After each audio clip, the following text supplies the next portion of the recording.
Hi everybody, welcome to the stream. Happy Monday, start of a new week. And it's been kind of a wild week, but I'm happy to report that I no longer have COVID, and so I'm no longer gonna be sick, yay! So that's really good news. So anyways, I just wanted to briefly talk about what's been going on over the weekend. Hi there, welcome. Yeah, good to see you as well.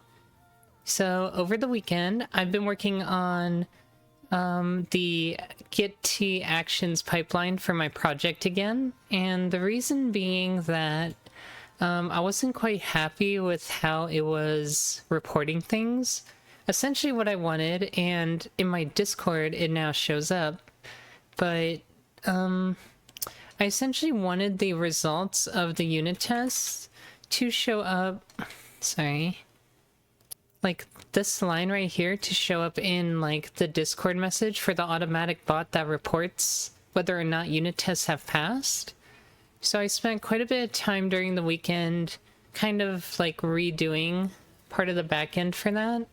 And that involved mostly changing like the commands that we ran internally. So what we basically do now is we run unit tests and then we output the results, at least the bottom few lines of the results, to a file. And this file is shared in the same Docker containers that ran the original unit tests. So then the results can be read from our server side, which is a JavaScript application. I don't think I have it open. Maybe I do, or at least I have a historical document of it. Okay, right here. Oh, it doesn't exist anymore. It was a temporary file. But essentially the backend took that file and then reports it now to our Discord. So that's great. Other than that, I think we're pretty much ready to resume where we left off last week, which is continuing to work on our Chapter 4 boss, and the shadow bosses basically follow the same attacks that the actual player does. So what we've been doing is we've been converting all of the abilities for the player to also apply to, well, we convert generically to the entity system, which allows us to specify it as either from a player or from a monster. And then from there, the monster just executes the same attack, which then results in us executing the ability without having to like rewrite a bunch of code. So this is an action adventure role-playing game. Kind of like, you can think like the Secret of Mana series that were on like the Super Nintendo. It's like that. And so we're working on one of those. And so today we're working on one of the bosses. We've been slowly converting all the player abilities to be players and monsters. I am not a student. I never completed college. I dropped out after one semester because I hated college and I wasn't going to sit through all that. This uses a rendering framework called the OLC Pixel Game Engine, which by default uses the OpenGL rendering framework. So where we left off was, I think we were going to start working on the thief stuff. Also, some of our unit tests were not passing, but I've managed to fix the ones that weren't. So every unit test passes now, again. So both online and locally, if I were to run them. I don't really want to run them right now, but I was fixing the ones that were failing. And they were only failing because of the weird animation problem we had before. For those that were here last week, I was very confused by what I was trying to do here, and it returning like... So it's supposed to accept a direction in radians, but we were returning like a facing direction with like numbers, which didn't make any sense. So I switched this and realized that was actually the wrong thing to do, because what this function secretly does is it takes an animation name and then it adds like a facing character. That's why this variable even exists in the first place. And then it takes the class name, adds an underscore, followed by the animation name we provided, followed by that facing character to get an actual animation name, because I found out the animations for set trap were actually a bunch of set trap stuff. Because I was like, well, that's weird. Why isn't this animation defined?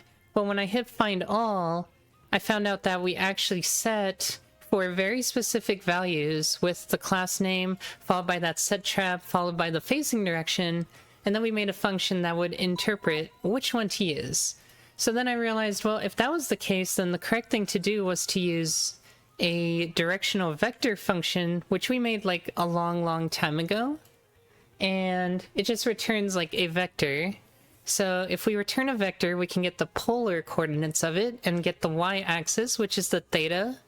In a polar coordinate, the first value is your radians or amplitude, and the second value is your theta.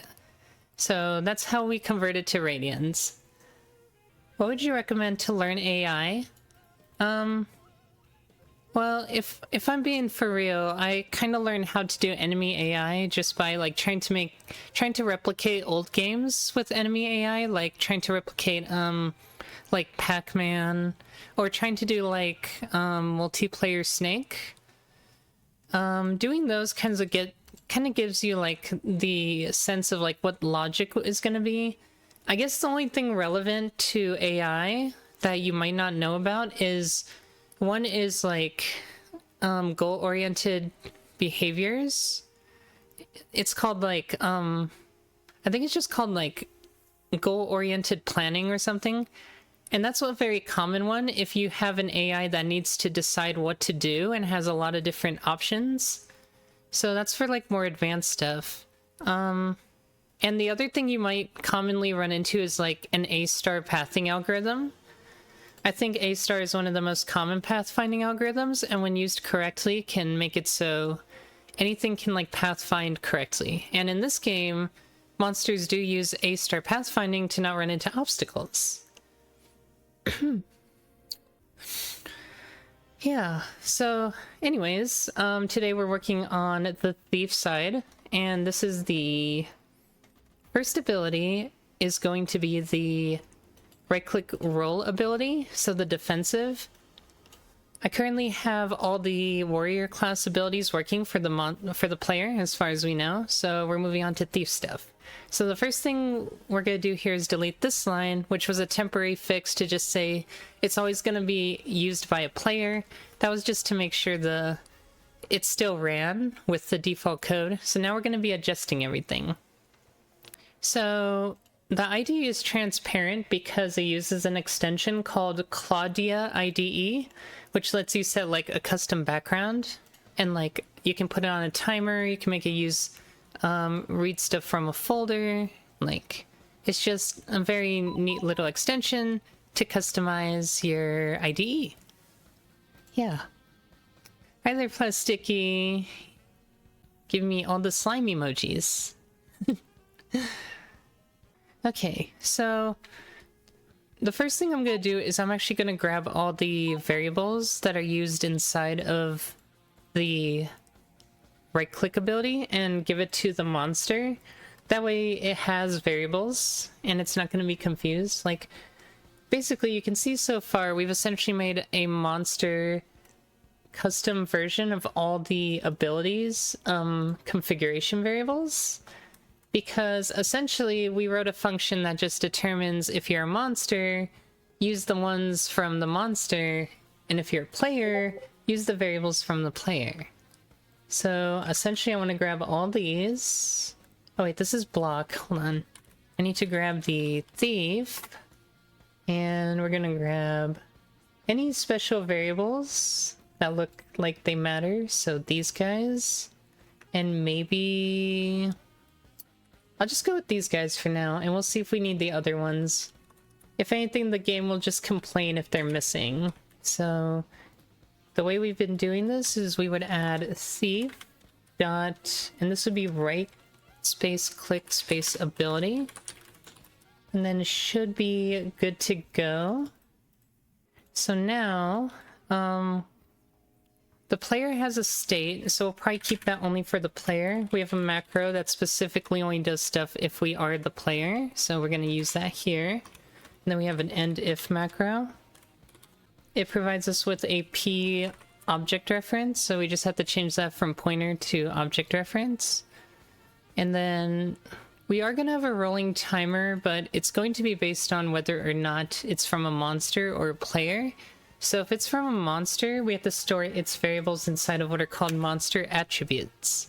So in here, we're going to have to add new attributes to correspond with the state of the monster versus what the player has. So the player has a rolling timer member variable. And so we're going to be making a rolling underscore timer monster attribute that we can store as a float. When we first initialize it, we essentially specify it just as a variable. So for example, we can do it like this. If monster, we'll do certain things, and if it's player, we'll use the rolling timer variable instead. And the way we would use this is we would say m.f, which stands for float, and then we'd specify a, which is a shortcut for attribute, and specify rolling timer. If it doesn't exist, this is where it would get set. It like automatically does it. Basically, internally, monster attributes are just standard any's, which get specialized upon their initialization. And then from then on, you just use it the same way, and you won't run into issues with using it. If you choose a different type, it will crash, because a standard any can only be one type, and can only be the type you define. So it's just a lot of stuff internally that we set up that we now can just use. It's all abstracted away, which is super nice. So in our case, we wrote another macro called, I think it's capital config underscore f. And this will do it based on whether or not it's the entity is a player or a monster. So if we use both of these here, it will actually retrieve the correct variable, kind of like what I was mentioning earlier. And then we have all these, so these are like other variables that we're going to have to manage. I feel like we did this last week and we like lost the changes. Or maybe, did we stash them maybe? I'm feeling some deja vu, that's why. So let's take a look at this. I'm just going to view the changes. I'm just feeling some deja vu all of a sudden. Can we look at this, please? I don't think it's showing... Stashing uncommitted changes before performing a checkout? Oh, I just am not reading. So let me look at the... Yeah, look at this. We actually did this already. So this was just all stashed. I wonder if, like, I'm missing other stuff. So we added, like, a new roll state. It looks like I've renamed the set iframe time function to be called apply iframes. Which is fine, that makes sense. And under entities, we renamed it here as well. So I think overall, we just want to use... we just want to pop this and then use it. Okay. So yeah, I was feeling some deja vu. We did start this last week, so... It looks like we're gonna have some conflicts when we do this though, which is fine. But we need to like... see... Okay, so I'm a little confused because what happened, stash pop resulted in conflicts. The stash was not removed. Resolve the conflicts, then drop the stash entry. I mean, this is conflict, but this is like whatever. We can just keep our current. Is that it? I feel like there was more to this and we just lost it. I'm a little confused. Let me try again. Pop and restore staged. I think I have to like merge first, or I have to stage first, then try the merge again. I think that's what happened. Doesn't the theme make it hard to read the code? If you're not used to it, then I guess so, but I've gotten used to it, so it doesn't really bother me. If I'm gonna be working on... Oh, I think this is the conflict change that we're gonna have to... Right, okay, so if I do this, it's gonna be a merge conflict, right? Or it's just gonna... I am so confused. I feel like it didn't do what it needed to do. But I'm just gonna commit this as a merge with stash. I don't even know if that's what we're doing, because it looks like it didn't pop the stash. Okay, there we go. Now we get the conflicts. Okay. I was so confused. I'm like, where are the other stuff we made? So I'm going to accept what we did before instead of what we just did. So we're gonna merge that. And then also this is now all messed up. There we go. Okay. And then we'll take again the original. I don't think... Yeah, I'm pretty sure this is what we want. I don't really want what we wrote then. So let's go for that. Accept merge. And then we can keep ours. Merge with stash. Again. Okay, so I think it just keeps the stash for safe, like, keeping in case it doesn't work out. But now... Yeah, now we're matched, so I can actually get rid of it safely now. So I'm gonna drop all these because they're probably irrelevant. Okay, so we're back to where we were working on it last week. So I've been working on C++ for about 6.5 years, almost 7. But I've been making games since I was a kid. That's actually what got me into programming. Was I was very much intrigued by how computer games work and how like the SNES and NES worked. And so I started by learning how to make games. So I've been making games since like for more than 20 years. Hi there, Kyle. Welcome. Okay. So now we can see that like most of the things that we saw earlier have already been consolidated. And in fact, I think this is like pretty much good to go. So I'm just looking it over. If we're the monster, then we move towards the position specified in the ability parameter, which if we look back at just the basic AI script for now, we pass in, when we use the ability, we pass in, it looks like the monster's position, which is not actually right. I guess we pass in the player's position here if we wanted to, and then it would roll towards the player. So in this case, yes, we would do game, get player, get pause, and then at least for the recovery ability, well, we would be moving away from the player though. So we would probably need to be like, take the vector, basically take the vector of this and reverse it. So we could do that. We just do, I think we even have a util function for this. It's called like, so we can do 0.2. So 0.2, we say point from our position to the player's position, and then this is a VF2D. So what we can do now is the VF2D, if we convert it to a polar coordinate, we can then adjust the Y, which is the theta. So there's two ways to go about this. We can either use as a VF2D, which we reverse the... If we reverse the X and Y, then technically it's pointing the other way. Or we can draw a line. I like that better. Let's do that. So geometry 2D line, which is just a part of our geometry 2D util header.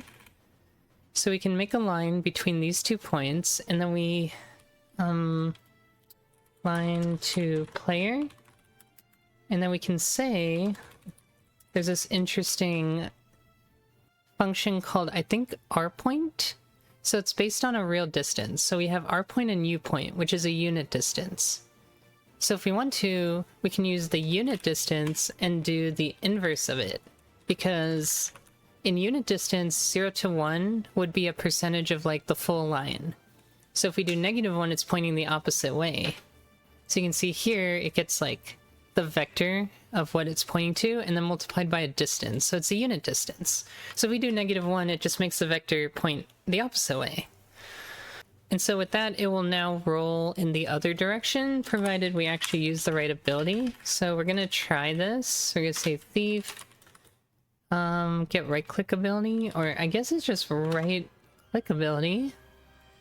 And then I'm gonna go ahead and compile it, and we'll try running it. But yeah, I've been inspired to make games since I was little, so it's just my passion, my hobby. Well, it's only because my game designer wanted this to be like 3 bosses that all mirror the player's abilities. So a long time ago, because he told me this boss existed, I made sure that every single player ability was actually just a lambda function that could be executed like arbitrary to, like, it's not in the player class, right? It's not tied to the player. So by doing that, I just stored it somewhere with the assumption that someday we're going to want to call it, but not necessarily in the player object. And then when it finally came time to start working on this, I was like, okay, now we have to come up with the facilities to handle passing in like a monster here. Luckily, at this point, we've already had to do that a few times, so the entity class made that easy. And then we just developed a few macros to make coding it even easier. Because like I said, when we're designing a system, we want it to be as frictionless as possible. We're going to be managing and using it for a lot of things. We really don't want to have to risk, like, worrying about what happens when we forget, like, how to write code. It should be as simple as possible, as dummy-proof as possible. It looks like there's a couple places where we used to call set iframe time, but we've changed it to apply iframes. So I'm going to do a find all just to see, get a feel. So we have a couple of set iframe times on hits, which looks like it's a bullet function. Okay, so this is specifically for a bullet, which is interesting. So I don't think we touched those. But then all these ones involving entities, we need to change. So this is now apply iframes. For some reason, it just didn't hit the refactor when we did it. And I think we got everything there. Excellent. So try this again. Like there's a couple more variables that we don't... Oh, okay, so we copy pasted like what happens during the roll update for the player, but now obviously the variables are different, so we have to handle them for the monster now. So instead of footstep timer, let's use this footstep timer, the monster's footstep timer. So that should be m.f attribute footstep timer. Again, if it wasn't defined, it gets a default value or gets set at that moment. And then from there, it will take on that type. It's just a standard any. Facing direction is get facing direction. And then we have the spin angle. So interestingly enough, it uses the spin angle from the warrior class as well. The warrior class's variables, so that's cool. So we get to do that. And then we have the spin angle down here as well. And then we have this Y squish factor. So I remember last time we worked on the Y squish factor in terms of rendering. So if I go under draw, we should probably see if we actually utilize the Y squish factor here. So we did. We just added an image scale.y is multiplied by the Y squish factor. Because it gets used in here. Just a value between, looks like it goes from 0.5 to 0.5 or 0.5 to 1. Because it has a base value of 0.5 with an oscillating sine wave of 0 to 0.5. Well, that would be negative 0.5 to 0.5 actually. So it would be a value between 0 and 1. Okay, that makes sense. So anyways, the Y squish factor is a property of monsters, so it's just going to be m dot. And then we have a rolling timer, which is just roll timer. And that causes set state to normal. So basically when the roll ends, we can go back to the previous phase, because currently we're in the update loop for the roll state. So we just want to go back to the original phase, which is going to be the run phase. So we just do set phase to run. And then we have footstep timer. A lot of like autocomplete shenanigans that I really don't want. Okay. And then we have play footstep sound, which I think we need to add a location argument to this because I think it just plays it centered right now. So basically you can play a sound effect centered, but you can also play a sound effect at a location. And in this case, it used to be just for a player, so yeah. Now that it can also be for a monster, it might not be in the center of the screen, so play footstep sound now needs an argument. So say const vf2d location, and we'll just say the default is centered. So I think we saw it, it's just like sound effect centered, which I think returned to vf2d. Okay, cool. So yeah. So we'll say the default is centered, that way all the previous calls to it don't become invalidated.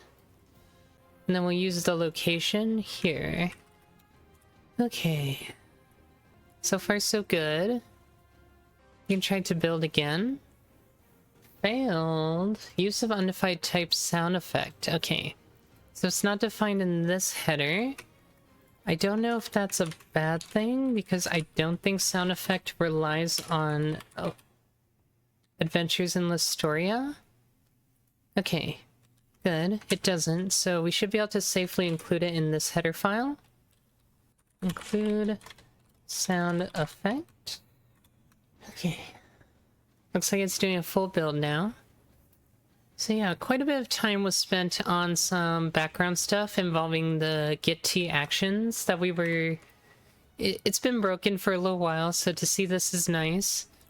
One thing I really had to do was lower the like process count. Apparently, inside our run test scripts... Why is the window so tiny? Oh my god, I can't even drag it. There's like no... Okay. Anyways, Visual Studio Code, please. So, one of a... Oh wait, this is the wrong file. For all of our, like, compile scripts, I was using make-j, like, 12 or 8, which means that it uses, like, 8 or 12 simultaneous threads to make our project. And because it was hard-coded, when it would go to my server, that thing only has 4 threads versus, like, the 8 or 12 I had hard-coded. And Clang would just give up. It would just decide, nope, I'm not going to compile this anymore right in the middle of it because it was just using so many threads that are running out of memory. So changing it to nproc fixed everything. Nproc just returns the number of processors in your computer, like the processor count. So that's nice. That's a nice trick. I basically know everything up to trigonometry, which is basically all you need to do most game dev. But there's actually a fun little story there. Until I was doing trigonometry in school, I didn't know anything about, like, how angles worked, or, like, magnitudes, like vectors, essentially, right? Vector math, triangle math. Or I didn't know the trig functions. I didn't know sine, cosine, tangent, right? And like the importance of them. So when I got introduced to them in trigonometry, all of a sudden it was like I was given like a light, like a beacon of a shining like book of knowledge, because at that moment I suddenly became interested in maths because I'm like, oh my god, this actually is what I was missing for game dev. Like, for the longest time, I thought all the, like, trig maths to figure out, like, how you point from one thing to another, like, it was all a mystery to me. I'm like, how do you figure out the numbers? How do you get, like, your angles and stuff? Like, this function, turn towards direction, how do you figure out, like, your angles, right? Why does this return the difference of an angle? What is pi, right? Like, all these lingering questions that I didn't know because I was missing the entire, like, knowledge that came with knowing trigonometry.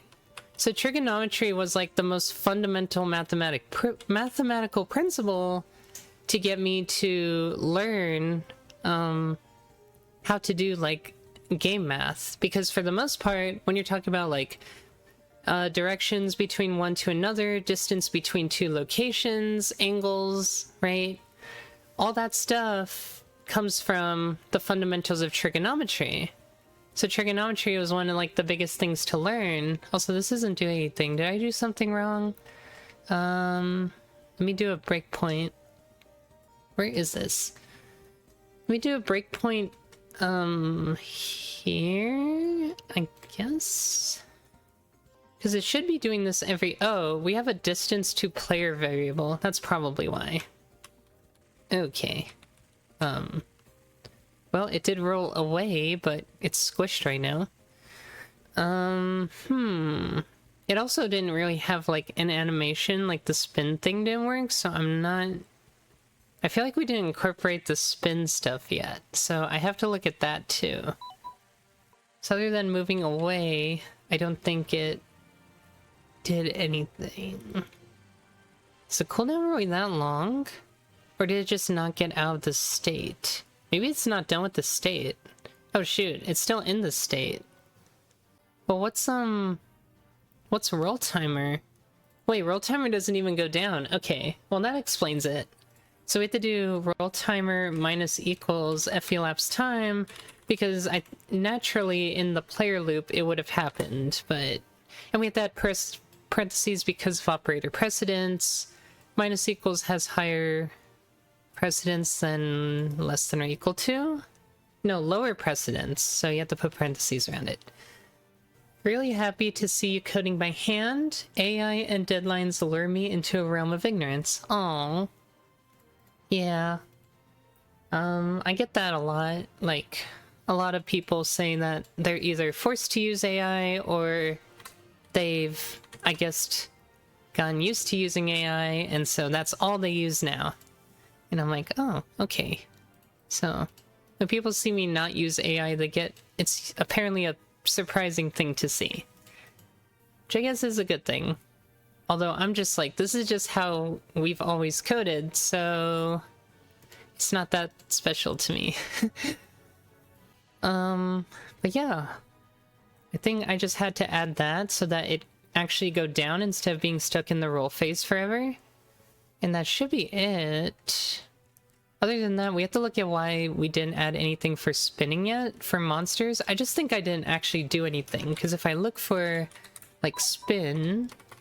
Yeah, there's no spin here, but I know the spin angle is used here, so I feel like we should make a monster property. So that's kind of concerning, but where would we add the spin? So here's draw base monster, here's draw partial rotate decal, and here, somewhere around here is the angle. Probably right here, final sprite rotation. So that's here. Prevents 4-way sprites from being rotated. Okay, so if it's using a 4-way sprites, which is a directional sprite, we don't rotate. But interestingly, we do this effect where if it's like a 2-directional sprite, it will try to like face or rotate the player to face them, kinda. It's just a little trick. But anyway, I guess we're gonna make this non-const, because I do want to touch it afterward. We're gonna say final sprite rotation then becomes added by the spin angle. So const, why are we const? Oh, because it returns the variable itself? No, that's not right. I feel like this is just IntelliSense being behind, because this doesn't have a const type qualifier, unless this is not... Oh, this is an attribute, like a stat attribute. We're gonna say using A is equal to the attribute found in attribute.h, or monster attribute.h, which should be an enum, right? Using enum class attribute, because this attribute I think is different. Maybe not. Maybe it just doesn't know what it is.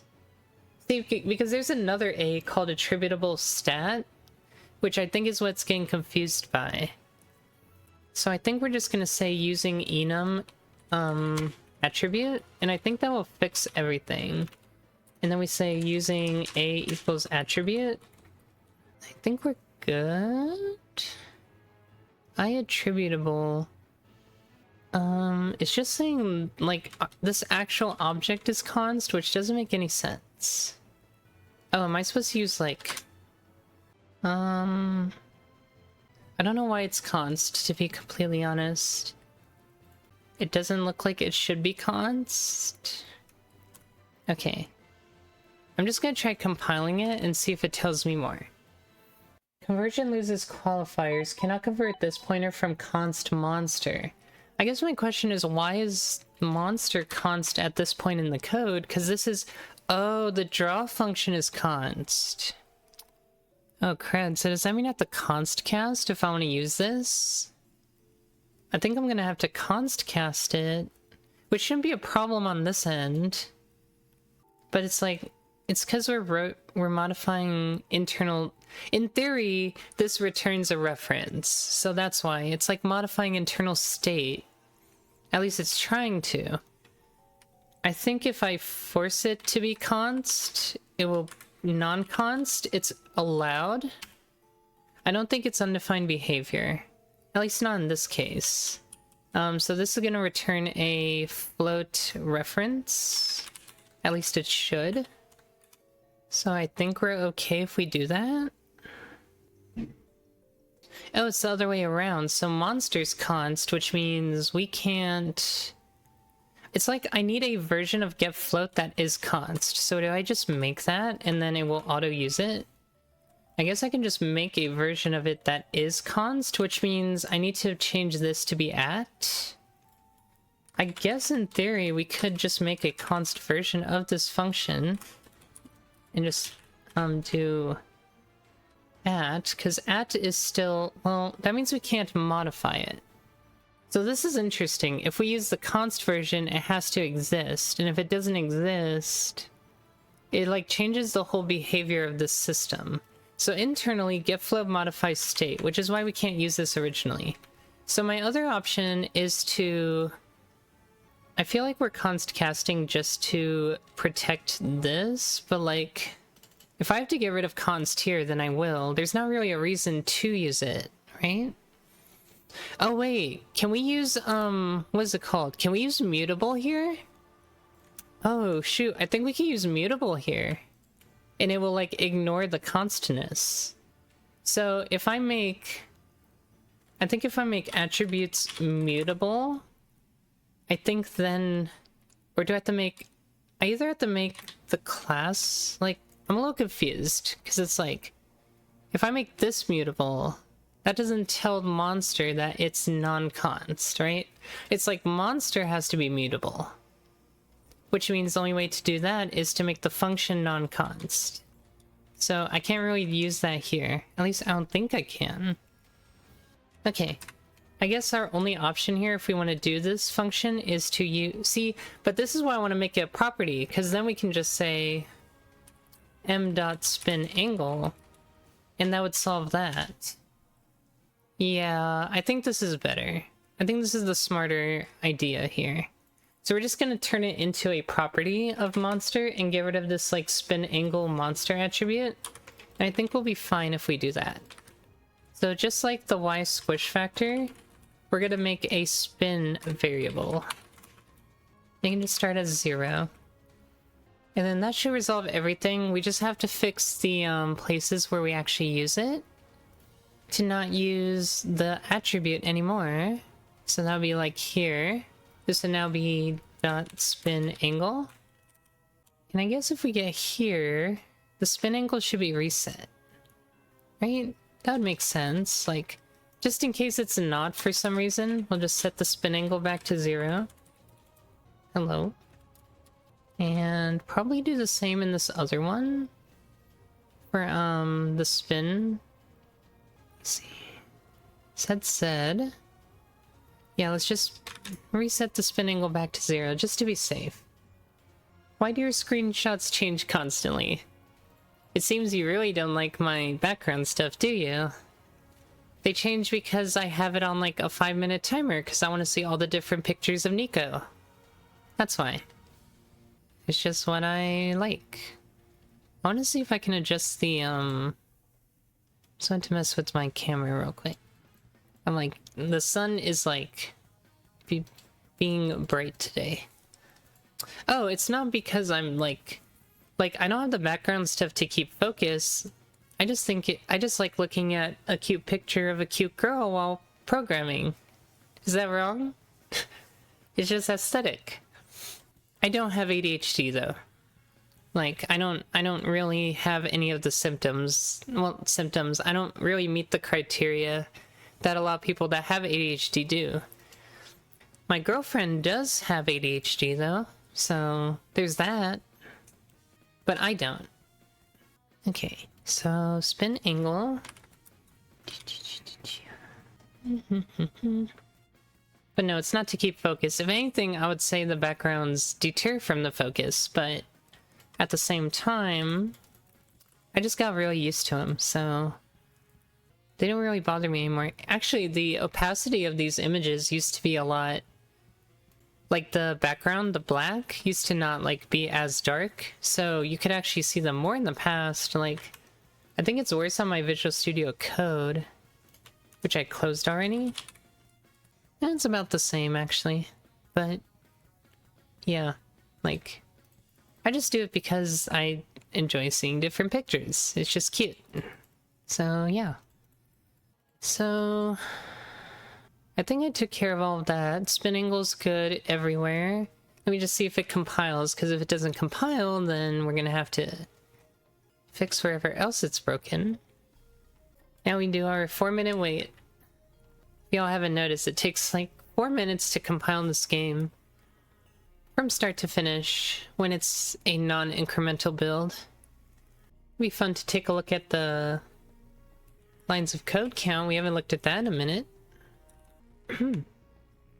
So the project is up to 66,000 lines of code, which is a lot.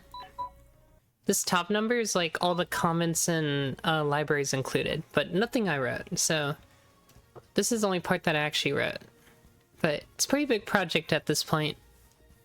I feel like by the end we're gonna be around 70, so...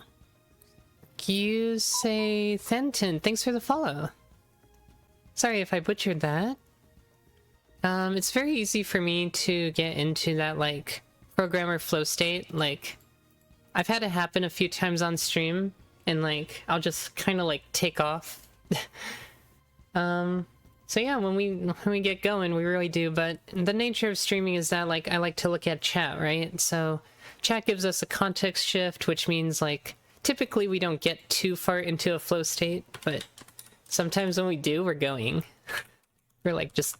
cruising through, but usually we don't. Most of your time spent programming when you are working on a bigger project is just reading code versus actually like writing a bunch of code, right? There is one more big system that I'm gonna have to write up at some point, so when we get to that, that'll be fun.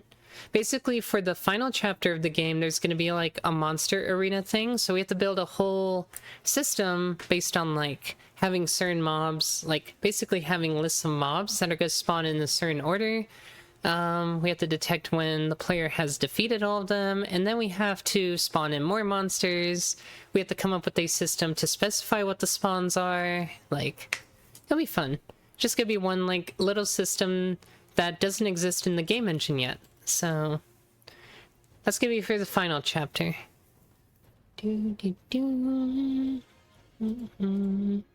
Okay. So my hope is that we actually see the spin angle influencing the monster's like rotation now. Okay, so we can see like it actually did the little flip thing, which is nice. It looks like it's still squished, so it doesn't quite unsquish, which fine. I assume we're also not stuck in here anymore. Okay, good. So we don't hit that breakpoint anymore, which means we successfully get out of the roll when we do. So I'm just gonna say the squish factor needs to be reset when we get here, because apparently it does not right now. But yes, we can see it does indeed work. Now, does it have invincibility frames? I wonder. I feel like it should, because the lambda, I think, applies them. Yeah, so down here, it does apply iframes. So we should see it not get hurt during that moment. So if I were to, like, this is gonna be kind of hard. I have to, like, shoot it and run towards it while it's doing it. Or not. Oh. Okay. I think we want to make it use, like, the max distance or whatever. Okay. So yeah, during that time, you can't actually hit it, because it has iframes. Naturally. Okay, so that's all well and good. We'll go ahead and commit all that. This is the updated Thieves' Roll ability to utilize or work with monsters. This is also added Y switch angle and spin visual effect, which we're missing. Release build 13893. Okay, so the next ability is called Hidden Dagger. Basically, the user takes a small backstep while throwing out a projectile in front of them. So you can see here it even has iframes itself. So if we go ahead and remove this, we can start separating out the player-specific stuff and the common stuff. So the aiming direction we'll probably use whatever position value is passed in for a monster. That way, if we aim, like, say, at the player, then we want to jump the opposite way of the player. So essentially, this mouse direction thing only applies to the player, so we'll do an if player block here. And then it doesn't use pointers, it uses a reference for P. And then this is presumably the velocity derived from kinetic motion formula. Oh, that's interesting. We did a little bit of physics there. It looks like it utilizes friction multiplied by the retreat time, multiplied by the retreat distance. Oh, okay, so this is, we can see this is like squared. So this is like t squared. So this is 1/2, I think it's velocity, 1/2 times velocity times time squared, multiplied by the distance over 100, all over time. So yeah, apparently the kinetic motion formula, it's been a long time. But yeah, that's cool that we actually utilized some physics here. That was another class that was kind of useful. Learning at least basic physics at least taught me the ideas and concepts behind calculating, like, time and stuff. One of the bosses in this game uses something from physics as well. Like, we wanted to find out how to create, like, an arc, like a projectile arc, for throwing, like, a giant rock from one location to another. And, like, it was very interesting because the boss itself has a taller height than the player, so the starting elevation is actually higher than the ending elevation, because we actually use the z-axis to figure out how fast the rock needs to fall. Even though it's a two-dimensional game, we have the illusion of depth. So that was really fascinating that we could actually utilize physics there for something like that as well. Because, you know, in basic physics, you do a lot of these problems where it's like, okay, you have a ball that's like on a hill, and then it's gonna like be launched at a certain angle with a certain velocity. Where is it gonna land, right? How far down is it gonna land if the ground is at a certain distance below you? So that was fascinating and a cool use of physics as well. So we have this thing called a retreat timer, which I guess I don't know what this actually does. I guess it's just how long we move. Okay, so what do we do with this? 'Cause it's been a minute. I assume we just slow down with it. So if retreat timer is greater than 0... Oh, it does a little, like, hop. I see. So the hop is 6 multiplied by sine of pi over retreat time, so normalize it into seconds. So basically over however many seconds, it's going to be an oscillation from 6, and since it's offset by pi, that puts the sine wave from 0 going up and then back down. It's like the front end of the curve. Because sine starts by going down, not up. So if you don't want the down motion, you start at pi instead. Or you offset it... No, is that backwards? I think cosine starts at 0. I think that's correct. Oh, okay, never mind. That's why we don't offset it at all. So sine does start at 0. And then if you take pi over your time, then you normalize it. Or at least it... Oh, hold on. Pi... times... Hold on. It's like... Wait, is that not right? Am I crazy? Is that not pi? Hold on. Pi. There we go. Okay, I'm like, what? So pi normalizes it to second. Well, to 1, like units, instead of 2 radians. So that's why we multiply by pi. And then multiplying by 6 just increases the amplitude, of course. Or frequency. So it just makes it a lot quicker. Oh wait, no, it's outside. So outside multiplies it by multiplies the amplitude. So now it goes from 0 to 6. Okay. Okay, now we got the correct picture. So it makes a hop, apparently. Retreat timer has a Z component to it. So that's cool. So we're gonna have to apply that to the monster as well. And then apply iframes is gonna apply to both entities, so I'm just gonna change that to E. And then we have ghost position. So we did this like little effect where it's like a trailing ghost effect. And so we would have to implement that for the monster as well. And basically what the ghost positions are is it's an array or a vector of positions, and every frame that the ghost frame timer is running, well, so basically it's a tick timer, and when the timer hits 0, it spawns a new ghost frame, and then it has a certain amount of delay before they get removed. So basically you just have these like ghost shadow images that follow the player. So you can think of like if you're playing Snake, you have like a tail that follows you. It's kind of like the same idea. So essentially we're gonna have to implement that system here if we want the monster to have the same kind of effect. Which means we're probably just gonna make these properties of the monster as well. So I'm probably gonna go for like... I'm not sure how I should implement these yet. Am I really gonna make a getter or a setter for each of these? Like, I could, or I can just specify them inside of each of these blocks. And that way I don't have to make an entity-specific thing for each one. Which I'm kind of more leaning towards just because it's a little cleaner. At least in this case it is. It's not something we're going to use often, so I feel more comfortable doing something like this. Okay. Just need to change all these pointers to references. And then I'm going to replace these guys with m dot. Okay. So we'll work on that in a minute. It looks like these are constants.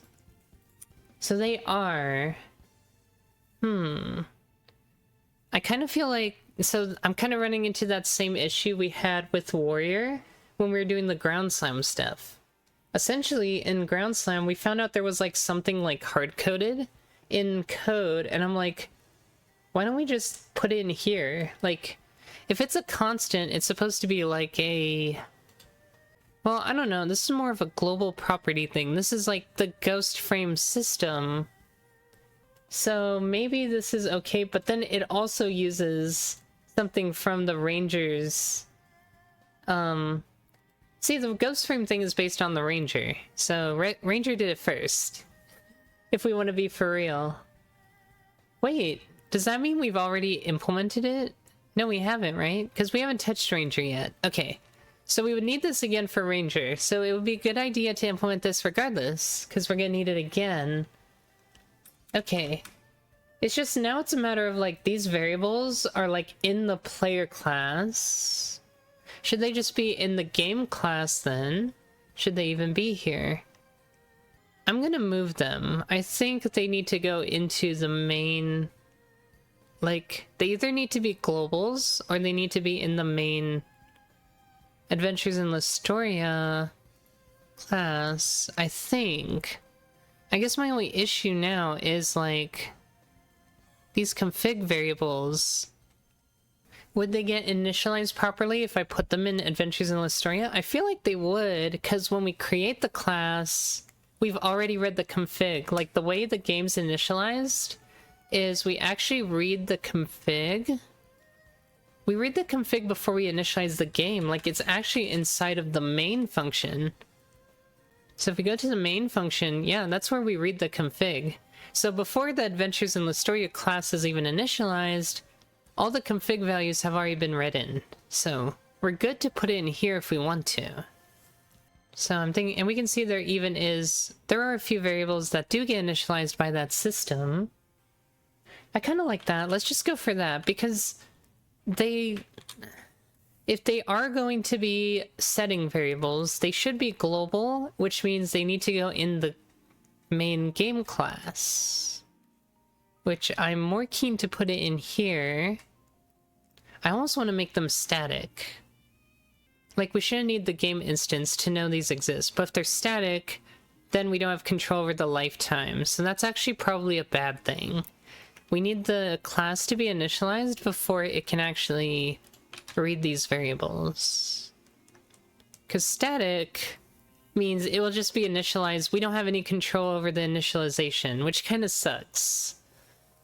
We would have to manually initialize it, and then we'll have to read the code in like 2 places, and I really don't like that. That doesn't sound like good design. So I think this will have to do. I'm gonna make this const as well. I think it's supposed to be const. And then we can just use these from here.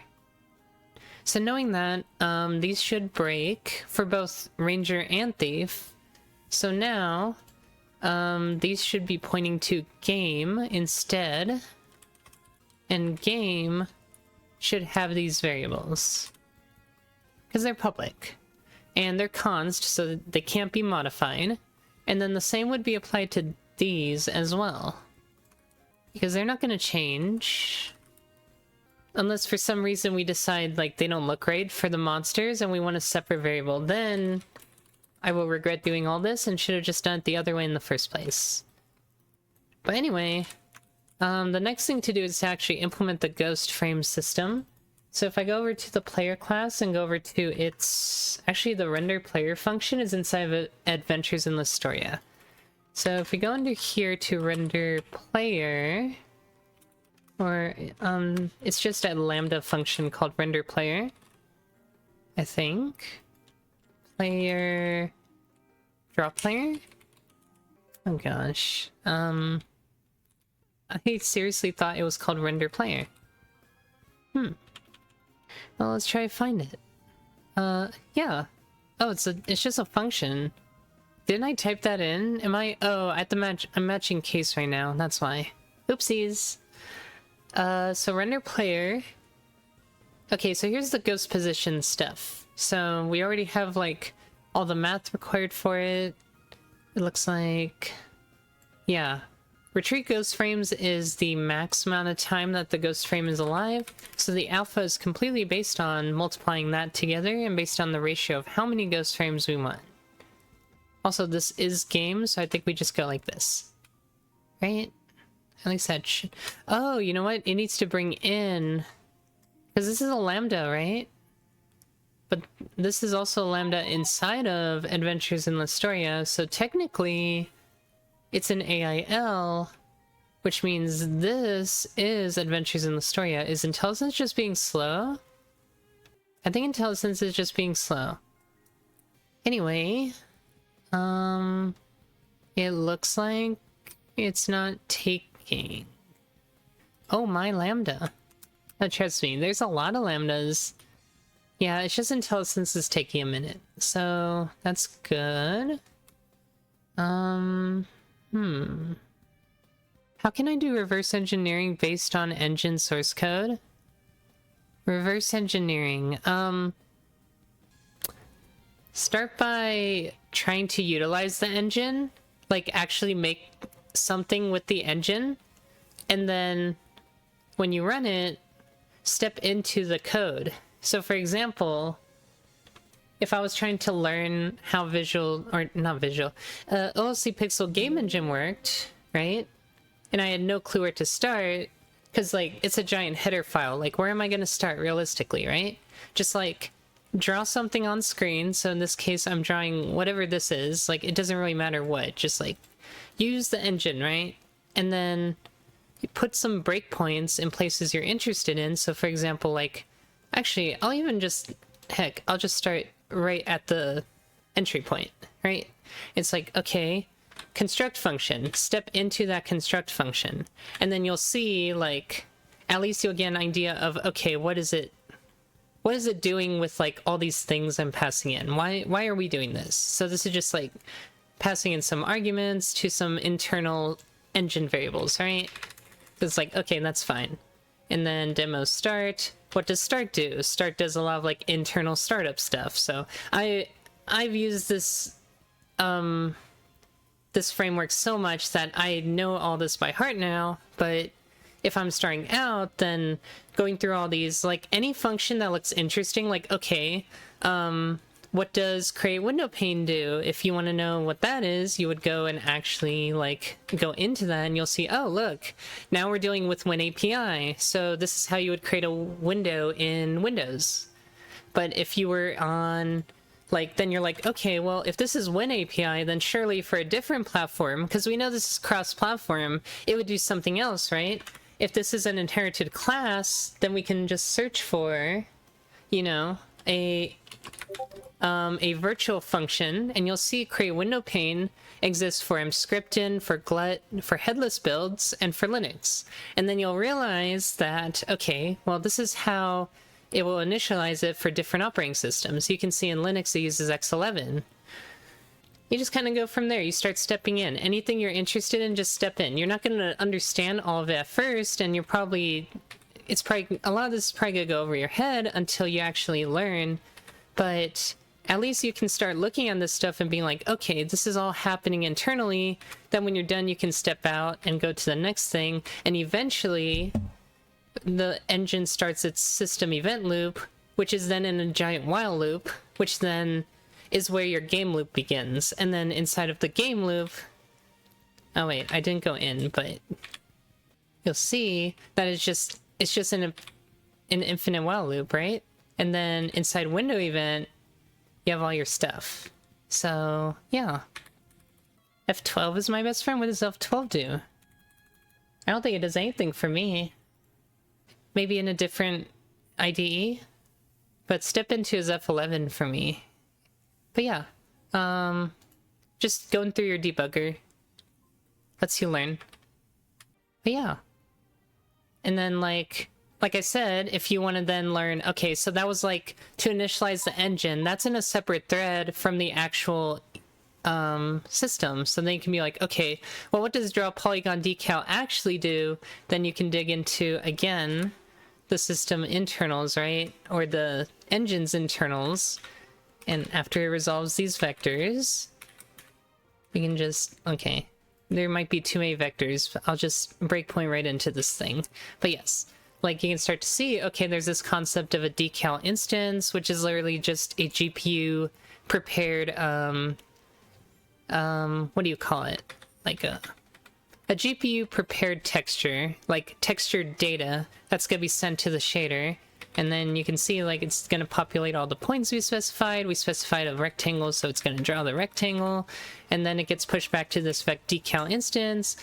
Then you can say, like, okay, well, what uses vec_decal instance? And then you can go explore that more. And then you soon learn you have like a layered descriptor, which then is what's responsible for drawing stuff to the GPU, right? So like you can go pretty deep, and then it can be like, okay, well, what uses this? And like you can search for it, right? Everything, it just kind of all comes together as you like start exploring it more. You start to see like everything utilizes it. Here's the loop to just reset or draw everything and reset everything. There's the render in there, right? So you can just keep going and going if you wanted to, but there's like this concept of like a general draw decal, which is going to then actually draw the raw value. You can see it's like it transforms the coordinates and then calls draw polygon decal, which then draws everything. Like you can see it just like it all goes down. There's a lot. Engines get very complicated very quickly. But yeah, it's fun. It can be a little overwhelming, but you can learn. Especially like if you're trying to look at the rendering backend stuff. That's usually the most fascinating part of learning how game engines work. It's like, okay, how does it interface with like OpenGL? How does it interface with DirectX, right? How does it differentiate between platforms, right? Or different renderers? How is the code all divided up? How does information get fed from one to another? And then eventually you might want to modify it. Like, I use a modified version of the OLC Pixel game engine because I needed to add like garbage collection, texture caching, just some desired features that are missing or require me to like go into WinAPI to add like toggling between full screen is not a native feature. I had to add that. Toggling VSync, right? Your ID is cute. Oh, thank you. Yeah, see, exactly. We like to have our ID be very cute. Yeah. Okay, so I'm trying to figure out why this can't see this, although apparently it can. So yeah, maybe IntelliSense is just slow? It should be able to. Okay, if I know the code is right, then I'm gonna trust myself more than IntelliSense. Alright, so back over here. So we just have to add in... So this is inside of player, which means these need game in front of it now. There's quite a bit more than I originally expected. Okay. So all this is Ghost Frame related. So we would add this also to the monster update. So let's go to monster. Go to its update function. And let's just find a good spot for it. We might throw it into... So there's these things called after images. So maybe this is kind of similar. After images and ghost images are not too far apart. So I'm gonna put it down here. Yeah, of course. I'm just explaining how I would have gone through it in like my thought process, right? And I would do the same if I was like trying to utilize Raylib or like Monogame or any other framework or system I'm trying to learn, right? That if I had access to the source code, that's the easiest and fastest way to learn. You just start stepping in the debugger. Same way if you want to learn like how a program worked. Like if you were given a new project to work on, the first thing I would do is start at the entry point, just start digging in. Like go into every single function call and see what happens, how it actually works. Or if you're like trying to learn, if you're trying to work on a game project, how does it work? Like if you're starting with mine, right? It would be the same idea.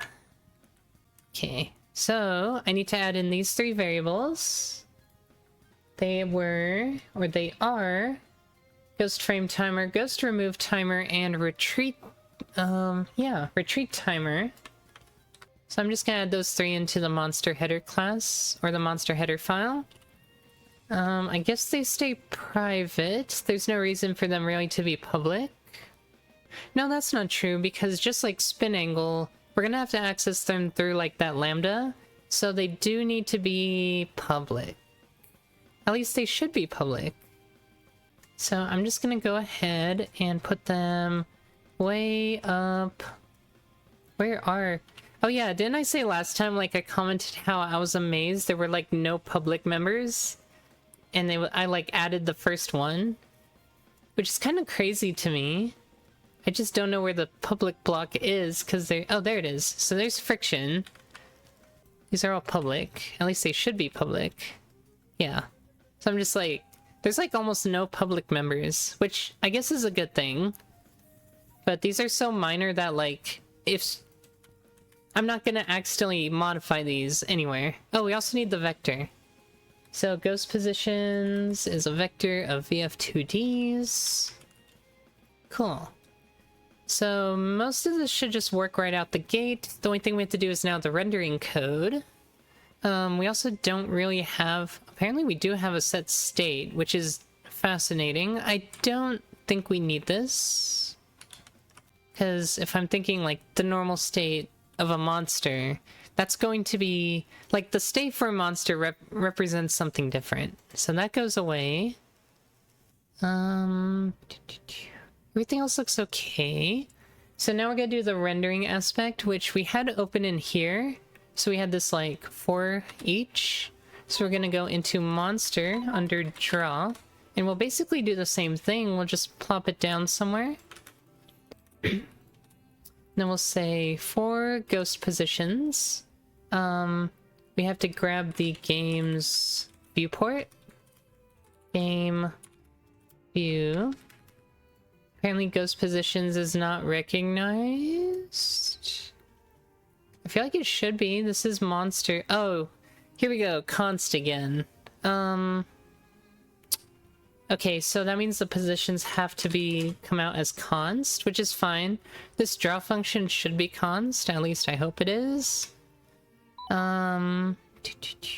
Animation frame. So we just say get animation. No, it should be animation state, right? There should be an animation state local to the monster. Okay, hold on. Animation frame, what is this? I'm going to sleep soon. It's late in Vietnam. See you. Alright, bye-bye. Thanks for stopping by. Good night. My last C++ app had 6 to 7 header files and had 1 CVP, which was only as an entry point. Oh, okay. So everything was like basically inline. Well, that's cool. At least it was like a small enough project for something like that. Alright, so let's investigate what animation frame is about, because I don't recognize this. It looks like it was from somewhere else, like it's from the draw loop somewhere. Animation frame. Oh. If player can't form active, we change, okay, how the player is rendered. So by default, we just used our default animation, which is supposed to be a reference wrapper to a const frame. Well, we can just grab our direct animation. At least we should be able to, so it shouldn't be a reference wrapper in this case. So it should just be this. This should be our frame. Or at least... we should be able to grab, like... I feel like there's supposed to be, like, a get animation frame or a get frame. Here we go. So get frame. That's all we should need here. I'm like, huh, how did we... It's been a long time since I worked with, like, rendering animation stuff, so I'm like, wow, I totally forgot how to use this. Are you using Visual Studio with the modded theme? It's actually just an extension. It's called Claudia IDE. So Claudia IDE lets you make like a slideshow or specify a background or certain colors. I do use a theme called Mystica Dark Theme, but otherwise, like, that's only for coloring the text, really, which is still kind of custom anyway, so that's kind of irrelevant. But most of the heavy lifting is coming from the extension. Okay, get spin angle. This should just be spin angle. And then we have animation frame. So again, should be animate or get frame. It's not a reference wrapper. We do the same here. And then we have the scale, which I guess we probably compute at some point. So I probably need to move this down until we're about to render the player, because we have, or the monster, because we have image scale down here. So I think it's more important to draw the ghost positions. It has to be before the monster gets rendered. So draw base monster gets called down here. So it has to be before that. Because if we are rendering things in order, the ghost position should be behind the player, or the monster. Because they were rendered in the past. So this should be monster scale. Or just scale. What did I call it? I called it image scale. Image scale. And then we have... Okay, the count should just be a variable. Oh, what? Is it just defined up here as 0? Okay, I'm gonna move this. So, we're modern C++ now. We haven't touched this code in so long, so we probably just didn't utilize this at the time. But we can essentially do this and increment count locally inside of here. And I just think that looks better. So we're gonna do the same thing here. And then retreat ghost frames, which is just from game. Okay.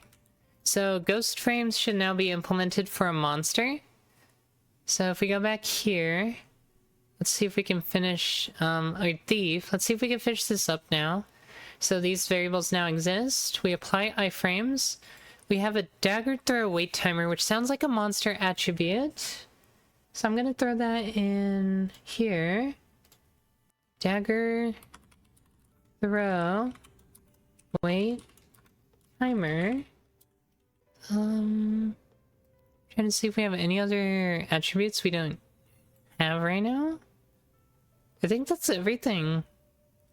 Okay. So now that we have everything, the next thing we have to do is actually just move everything into player. Of course, we would initialize this, and then presumably this counts down. So, like, we have a retreat state, so we would make a similar retreat state for the monster, or a phase, if you will. The phase is called a retreat. Caps lock is on. And that phase goes down here. Break. Retreat. I keep forgetting I have caps lock on. Okay. Let me just move this over. Like, I have multiple screens. Why am I constantly flipping tabs? Okay. So, it'll be player dagger throw timer. Wait timer versus the monster's variable, which is just... Oh. That took a really long time to end, just saying. Okay. So, M float attribute dagger throw wait timer. We're gonna change these all to use the config F macro. Capital F. Lowercase f would be our array version, but we don't have arrays here. Like if we had a float array, for example, we would use config underscore f. Just have to kind of replace all these. Couple more. Because these would only just retrieve the player version, so now it's going to be based on whether or not it's a player or a monster. Okay. Angle to cursor determines which direction will be used to retreat from, like animation-wise. Oops. Okay. And then replace all these. Okay, so set stay retreat would be the equivalent of setting the monster's phase to be retreat. So we would do m set phase. And so we run into the same issue we had before where we don't exactly know which value represents retreat. So we have to store it inside one of the monster attributes to reference it out here. So I'm going to go back to Warrior Thief, and we're going to make a new attribute and just set it So we're going to call this retreat state enum slot. Is set to whatever retreat is, in case that ever changes. Because I did say the last time I was working on this that it's possible we might change the enums at some point, and if we do, it would be nice not to hard code them. That way we don't run into any trouble. Better to dummy proof it rather than risk having the wrong values being sent in the wrong places later. So this should return an integer. I just have to make sure it actually gets set here. Yeah, so we're doing it correct. Oh, it wants a the strategy name first, so that's just get strategy. Okay, and then apply iframes, play sound effect. Now it might not be centered, so we're gonna have the location e get pause, and also config maybe score f, and then we have a string right here, config s. Okay, I think we got most of it. I'm glad people can learn a lot from me. That's always awesome.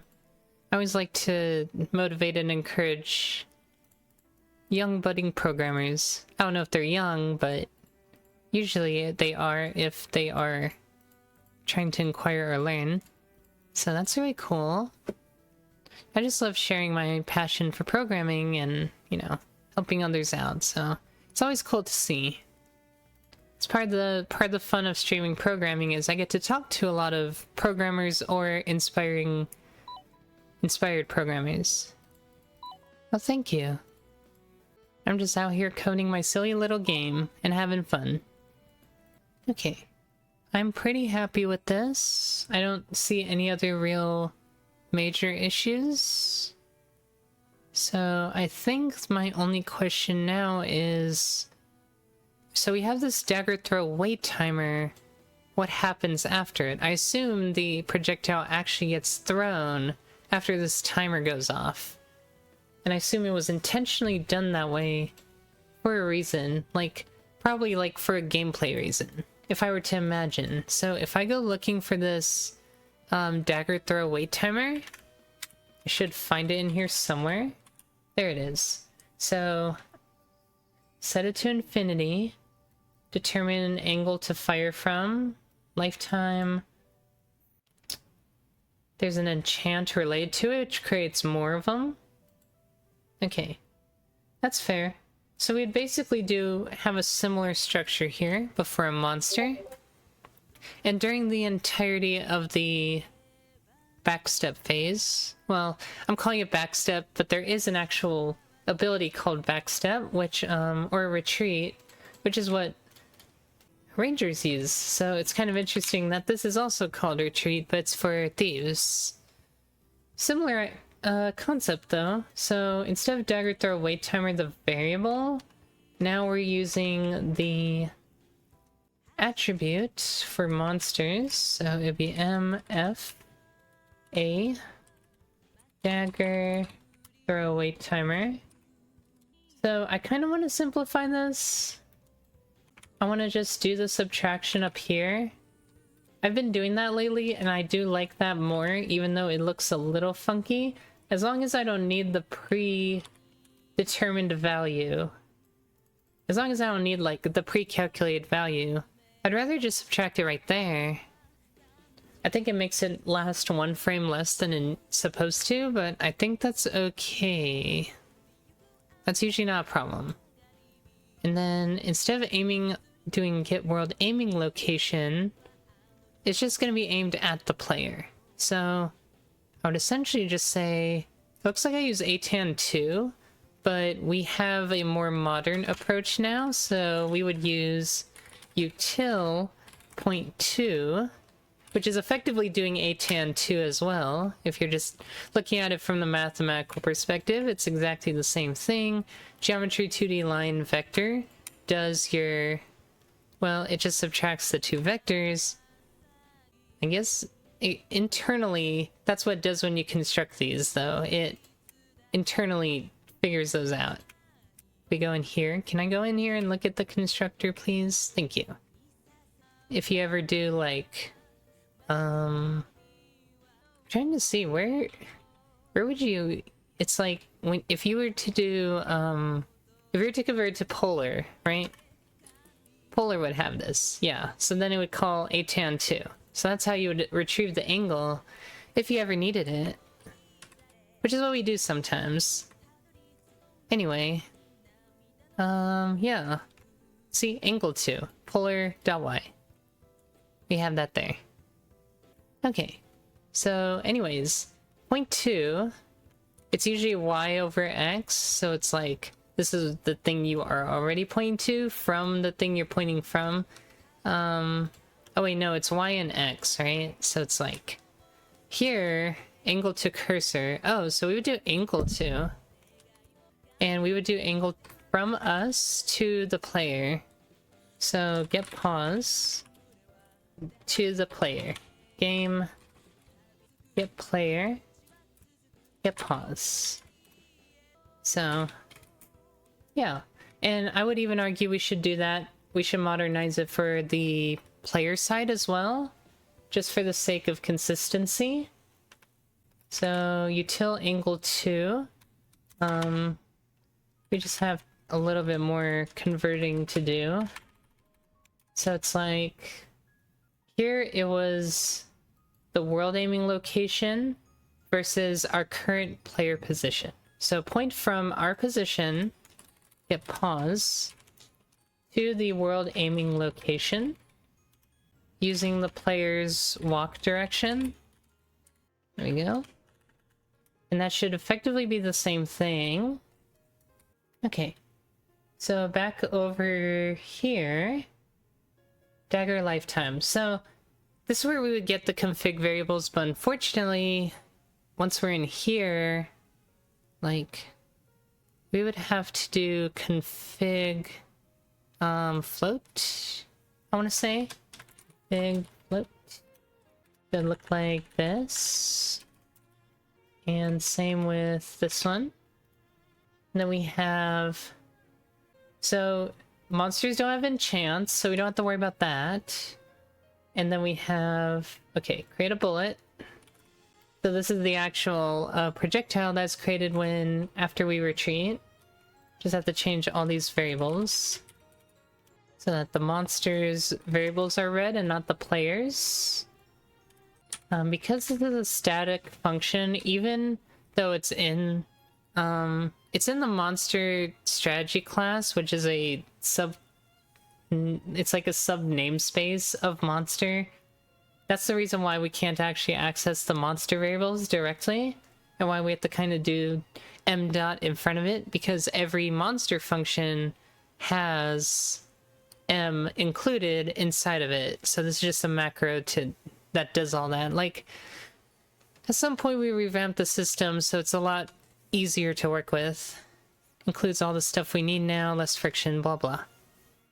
Okay. So I think that's everything to make it work. I don't think we're missing anything at this point. It should create the bullet, it should do it. We just have to make the monster actually run it and see if it works. Oh, and then when it's done, we need to go back to the original phase. So then we go set phase back to run. And then let's try and activate that ability. So this is ability 1 of Thief. And we're gonna aim it. So do we actually use the position? I don't think we do. Considering we were looking here and we're like, oh, so there's a delay before it actually occurs.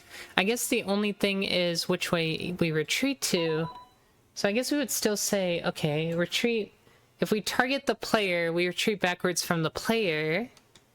So let's try that. We'll just aim at the player. And then in here, let me see. So the retreat direction, right? Like, we don't actually do this down here, and we kind of need to. Like, I think there is a set velocity that is an entity, but in order to utilize it, it's going to be different for the player and the monster, because for the player, we set the mouse direction from world aiming location to the position of the player. Does that sound right? That doesn't sound right. Because that's backward. Oh, no, it's not backwards. Because that's the direction we have to hop from. Okay, so that makes sense. So I guess we are doing these separately. We just have to draw the line from, we're going to say the mouse direction for the monster is going to be from the monster, or no. Basically, we can do what we did before. We just draw a line from the monster to the player and then reverse it to go backwards. Just to clarify, this warrior plus thief thing is a monster that exists. And it's just the whole concept of this boss fight is there are 3 versions of all the player classes you can be in the game, and they all basically execute the player versions of classes but as monsters. So they use all your abilities against you and more abilities. So that's kind of the whole premise of the fight. And it's kind of an interesting coding challenge because it also means that the abilities we made for the player, if built correctly, kind of like callable lambdas like they were here, can then be recycled and just, we might have to like divvy up some things like we kind of do, but because not everything, every property of a player applies to a monster and vice versa.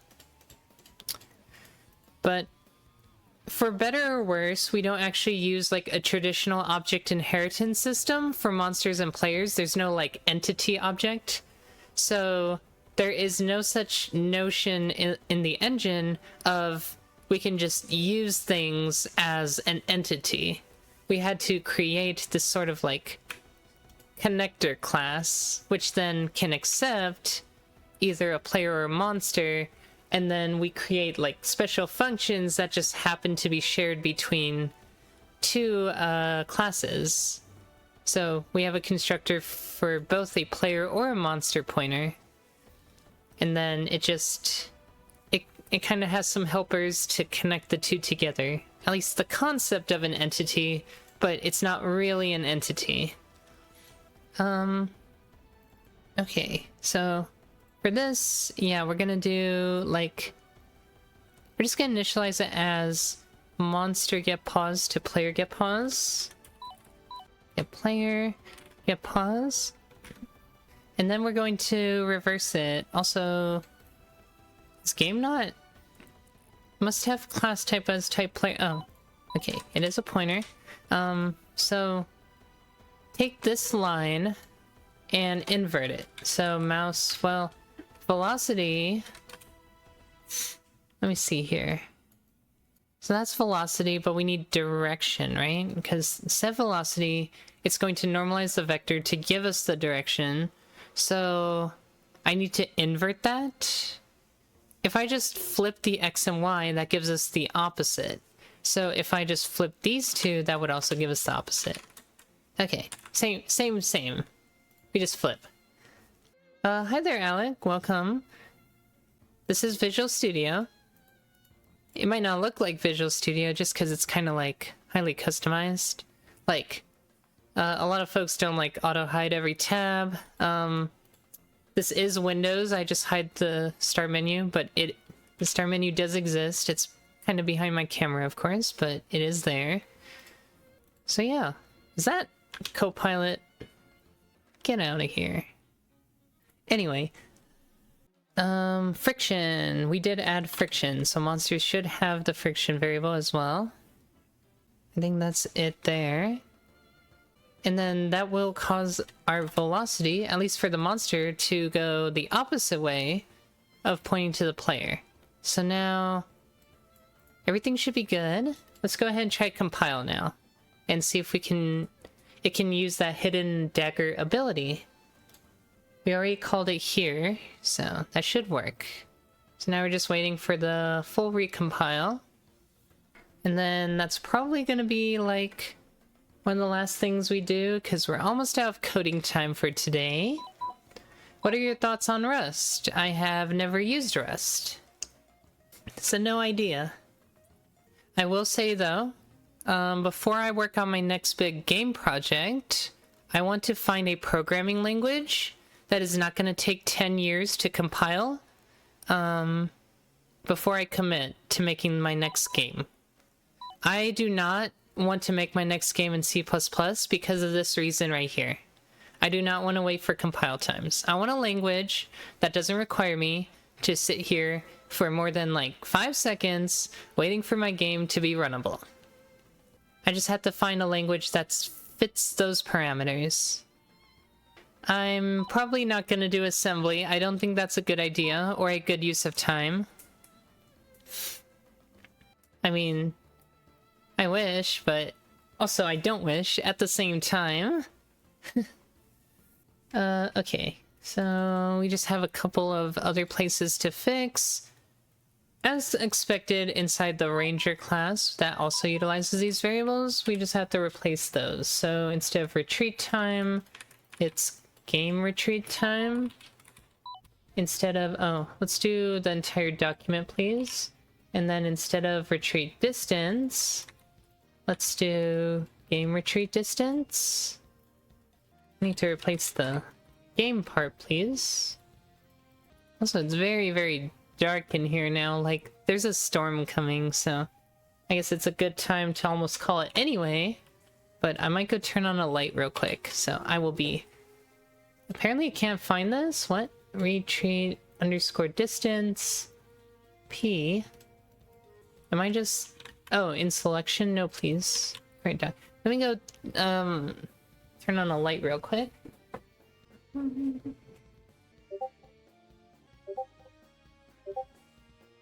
Okay. We are brighter now. Like, a lot brighter. It was just really dark in here. Okay, anyway. Game. Current document. And then retreat ghost frames.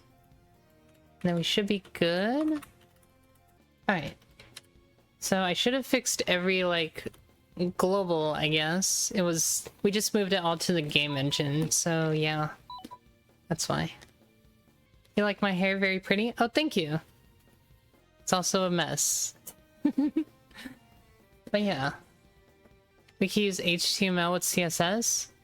I mean, if I'm gonna write an HTML5 game, then I'm going to write it in C++ and compile it to Emscripten. Because that's just easier. Alright, so let's see if stuff happens. Okay, stuff did happen. Monster, warrior, and thief trying to read non-existent float property. Oh, I probably didn't copy the retreat time stuff. Which, it looks like it's also an array value. So, let me see. That was called in here, right? Config underscore lowercase f would have been what it used. Wait. Oh, it's just array item 0 because it's just reading. The array item part didn't matter. But I did forget to copy all of these guys, like the special values that ability 1 uses, into our monster strategies. So I need to add them for the monster. Would have been thief dot ability 1. Okay. Try that one more time. Would you rather create your next game in assembly or have to vibe code the next game? I would rather create my next game in assembly. I don't think using AI is fun. I don't want to tell something to code stuff for me. I want to write the code. That's the whole point. That's what's actually fun. Okay, that didn't look like the right bullet. Why did that look not... Was that supposed to be a dagger? Is that a dagger? I don't think that was. I feel like that was... Well, I guess it is. It kind of is. It also doesn't hurt me. I probably need to set the friendly flag to be not friendly. Okay, but at least it's working. Let me see. Create bullet. There it is. So we're going non-friendly here. That way it'll actually hit the player. And then I think we're good to... We're done with Thief Ability 1. So for the next few days, at least... Yeah, for the next few days, this week I'm like really actually trying to grind out a lot of this game. we're gonna get most of the class abilities done. Like, I would like to be at least more than halfway, which means have another class, have Thief done, probably have Ranger done as well. That'll be the next one to work on. And then we'll be halfway done. There are 6 classes in the game, so having 3 out of 6 would be nice by the end of the week, and then having 6 out of 6 by next week would be even better. Okay, so that actually does damage now, and it works, so I'm happy. So we'll go ahead and call it here, and then, yeah, we'll continue tomorrow. Hopefully you all enjoyed today's coding session. It's been a lot of fun, and we'll see you all tomorrow. Thanks for watching. Bye-bye. Thank you for tuning in.